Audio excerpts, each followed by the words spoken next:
Carol is the secretary of Project Serve, a club at McKinsey High School that gave students the opportunity to volunteer. Under Project Serve, students could volunteer at a hospital, library, orphanage, food drive, beach, and more. There is something for everyone. There are over 100 students in the club. This is probably because it looks good for college applications. Carol feels that she does so much for the club, even more than the president. Carol is the one who talks to all the partner organizations and organizes the volunteering events. This is the president's job.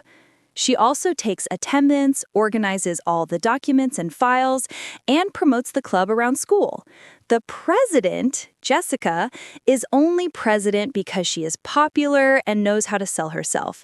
Jessica always asks Carol to do all the work. Carol let Jessica do this for almost 6 months. Carol decides to tell Jessica that she feels underappreciated. "Hey, Jessica, I have been wanting to say this for a long time. I feel underappreciated. I am basically doing my job and your job," Carol says. "Okay, then you're fired. You don't have to do either job now," Jessica says. Carol gasps. She did not realize that Jessica had that much power.